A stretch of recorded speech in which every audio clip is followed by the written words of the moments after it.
All right. Hi guys, welcome back. I just posted our next lab 12, on Pivot Interactives. And let me kind of give you a quick overview of the concept that we're covering in this lab. So it's going to be on what we call motional EMF.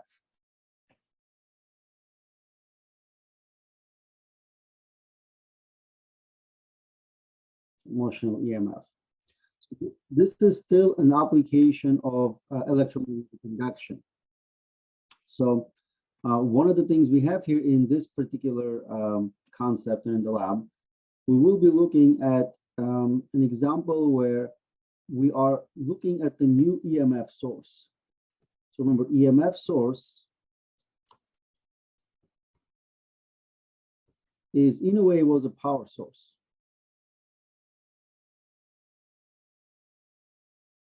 Power source. For example, a battery was an EMF source. So if you have some kind of battery with positive and negative terminals, if you connect it to something, for example, a resistor or something like that, then what you get here is you get the current.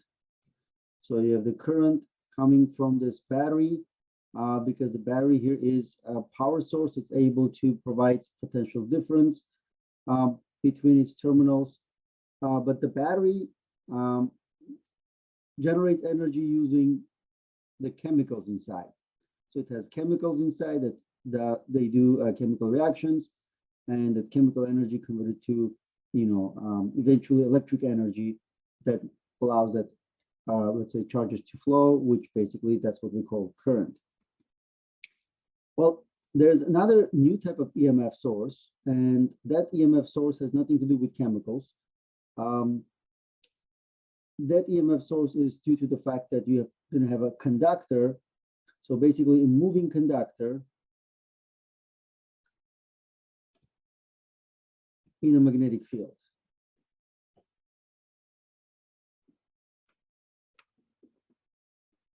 So this basically allows us to have a new source of EMF. That means new way generating potential that can power, let's say, power something. It provides voltage. So for this one, imagine you have a region where there's a magnetic field. So let's say a region where there's a magnetic field into the page.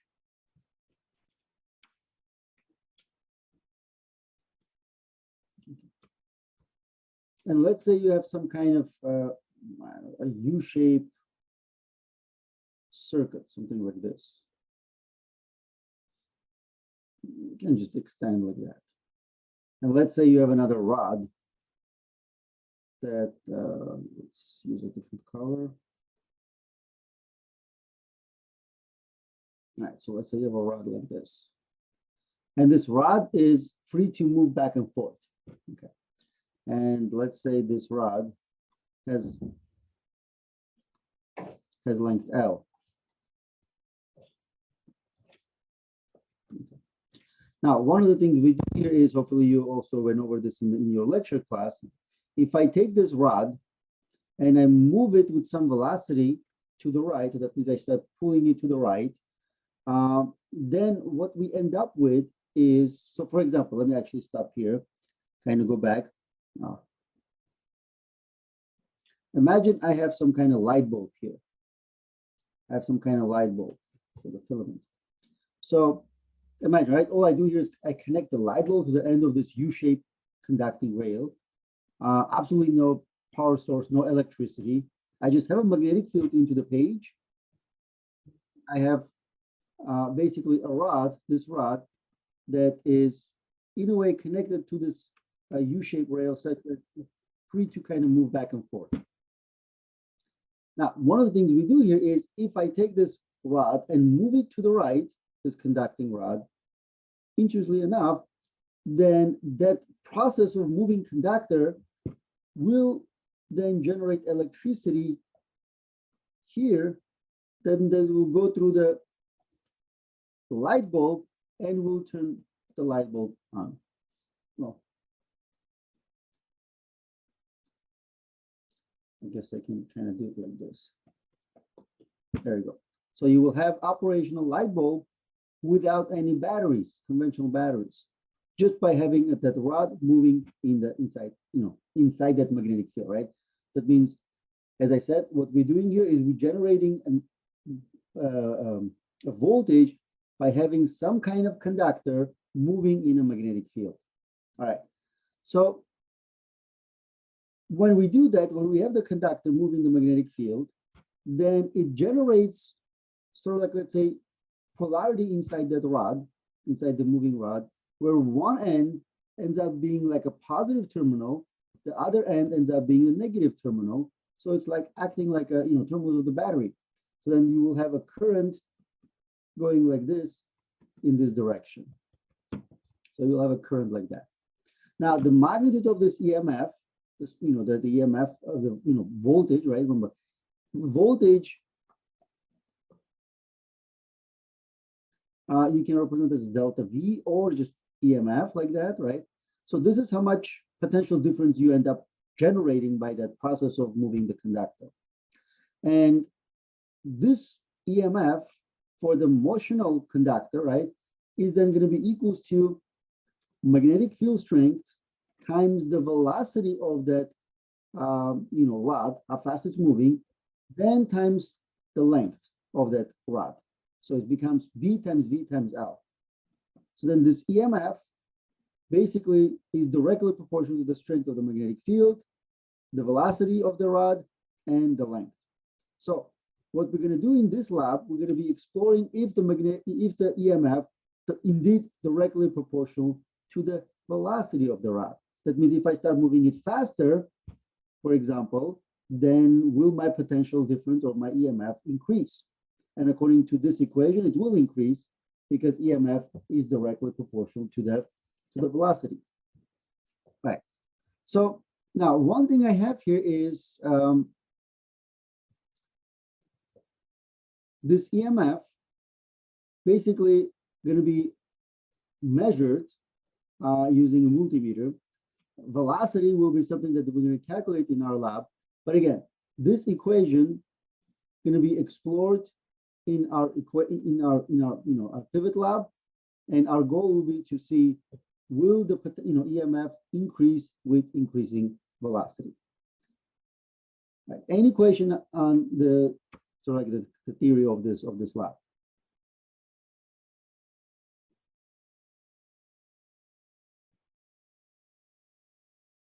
All right, so let me quickly then open the lab.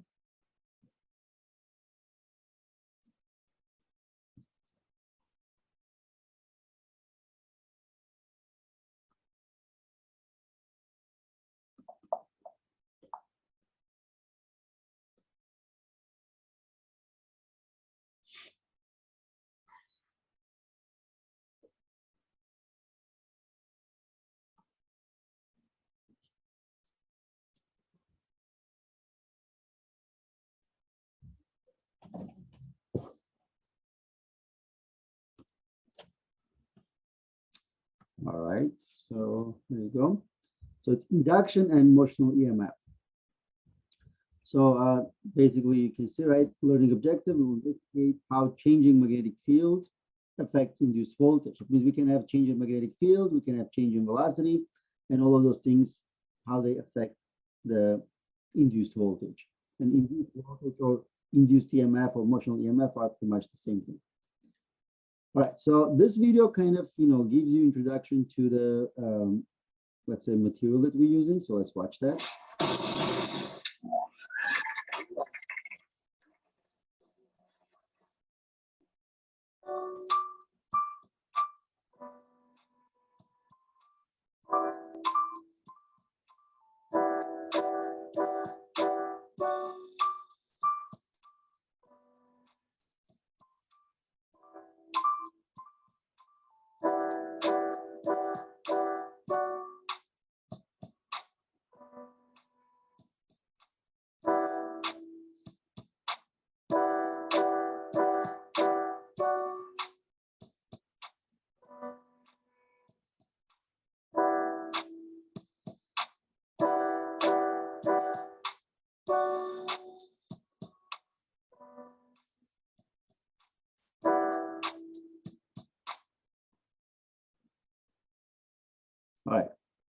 So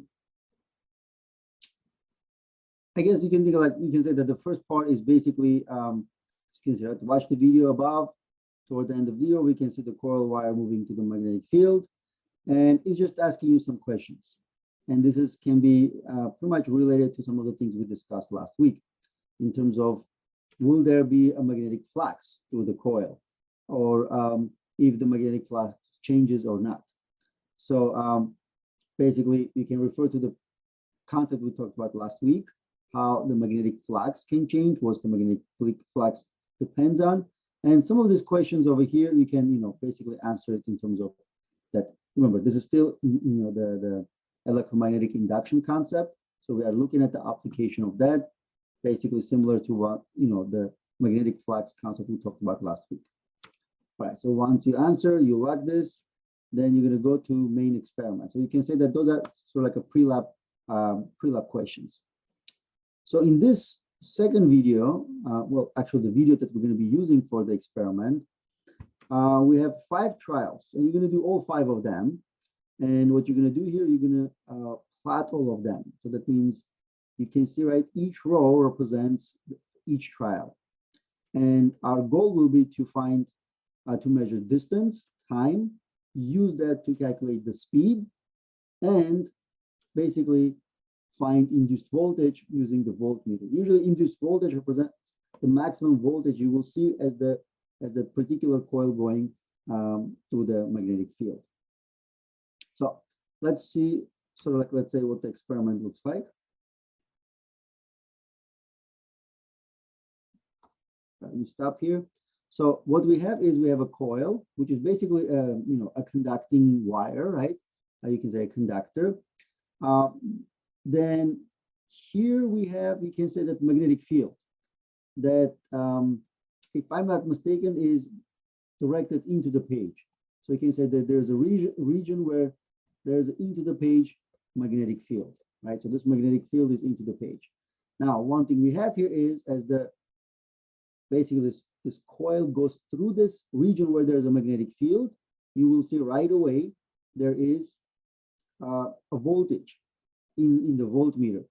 But at some point, you will see that maximum voltage. That means it's going to increase, reach maximum, and then come back down. And it changes. One thing you will see is that when we're talking about discussing, let's say, the induced voltage using the electromagnetic, induction theorem, remember, there's an induced EMF only when there's a change in flux. And the change in flux always happens when you are changing something. For example, right now, let's see. See up to this pause. So I want to see if we can see the coil. There you go. So see, you can see the entire coil, but none of the coil is inside this magnetic field region. Remember, magnetic field region is only here. You have only magnetic field in this region. Okay, and none of the coil, that means this entire area of the coil basically is magnetic field free. So then there is no induced, EMF or current. But as soon as it changes, so for example, as soon as some of the parts of the coil is inside the magnetic field, then you can say that what you have here is, now you have change in area. And if you remember, right, magnetic flux was equals to B times area. That means how much area you have right now, there is inside this magnetic field region, starts changing with time as this coil moves to the right, then the area that is exposed to magnetic field starts increasing, which means then change in magnetic flux occurs as a function of time. Because if you change either magnetic field or area, then you are changing magnetic flux. So in this case, we're changing this guy. Okay. So and remember, induced EMF then is produced when there is a change in magnetic flux. Okay.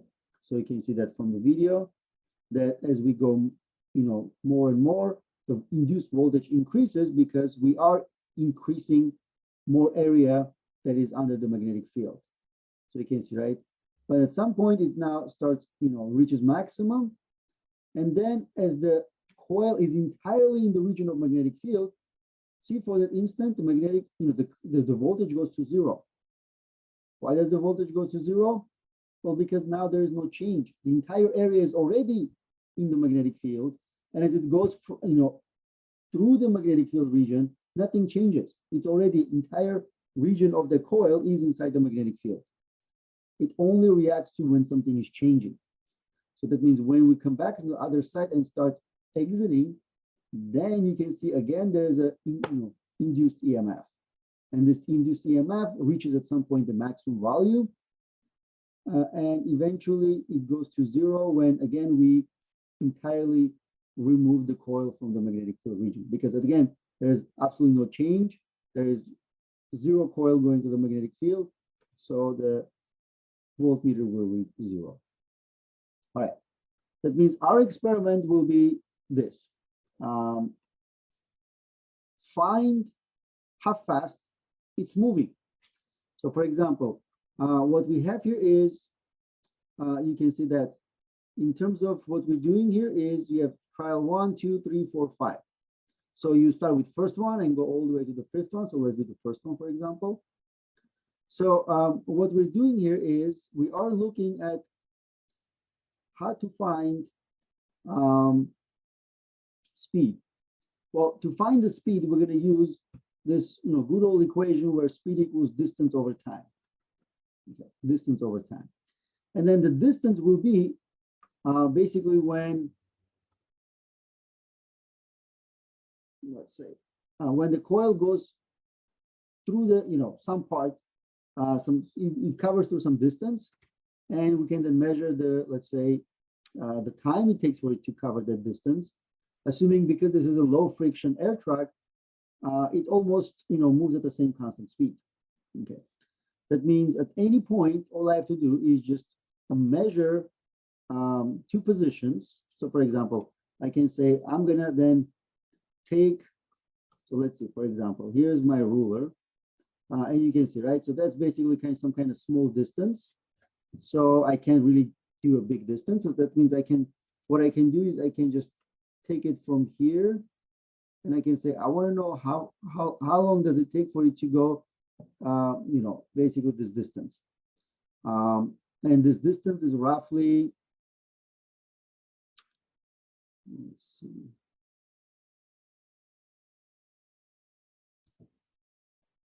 What will be the units for that? It's I think,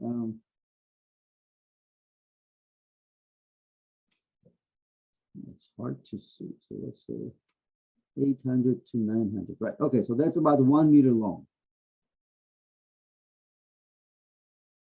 Because if I compare, this is 800 to 900, assuming those are in centimeters. So that's what I have. That means starting from here, then I want to see how long it will take for it to go about 1 meter long distance.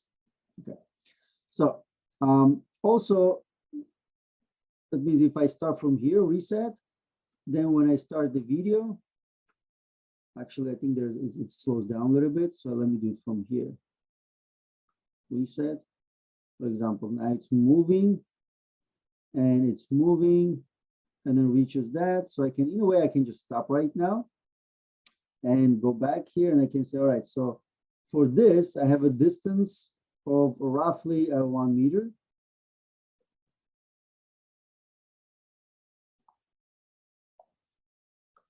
Okay.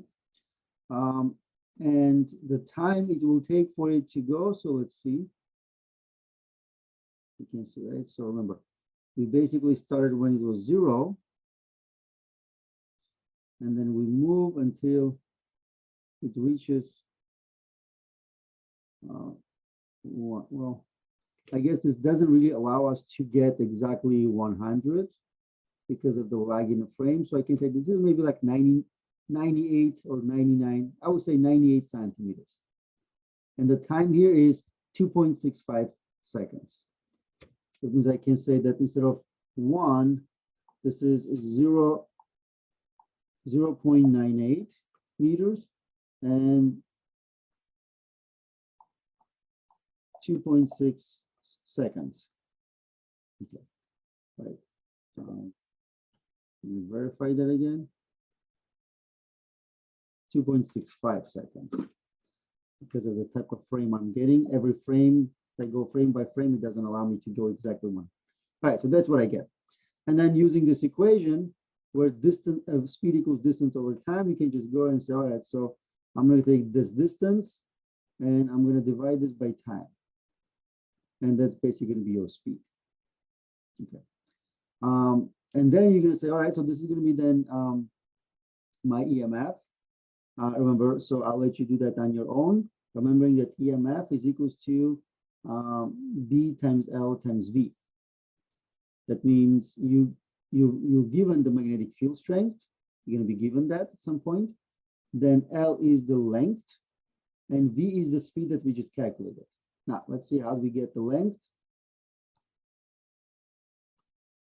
So you go back up,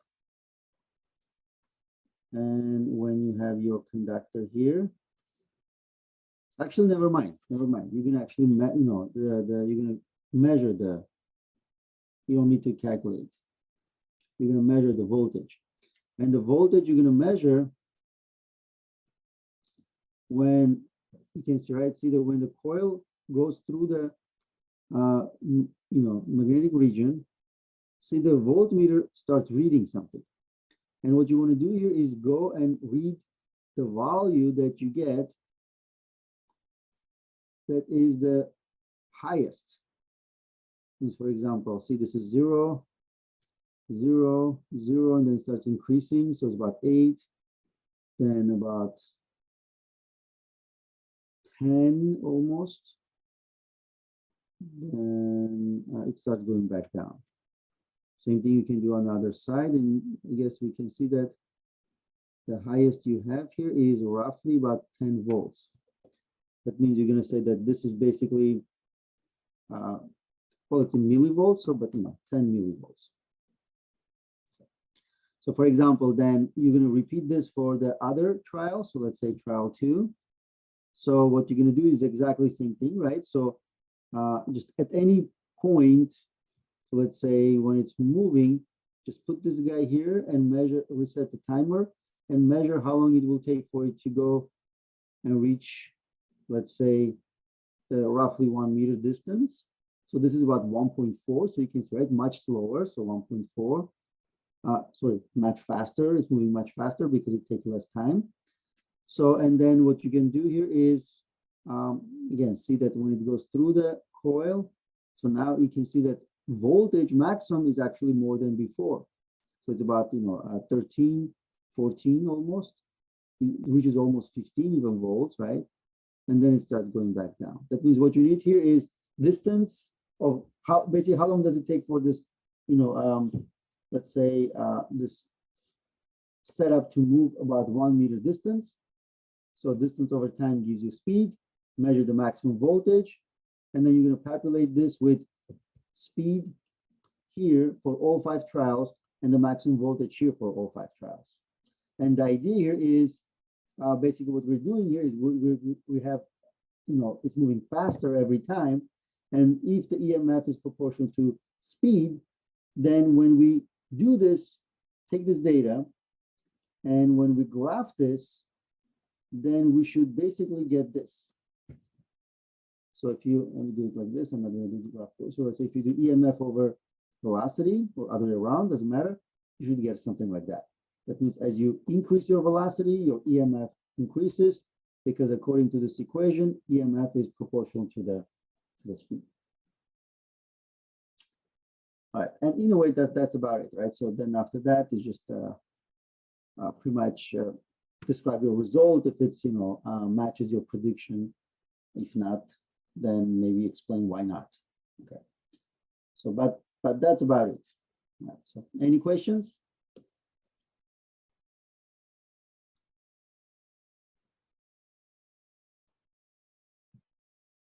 All right, guys. So then that's all for today. Have a good rest of the week. I will see you all next Wednesday. Take care.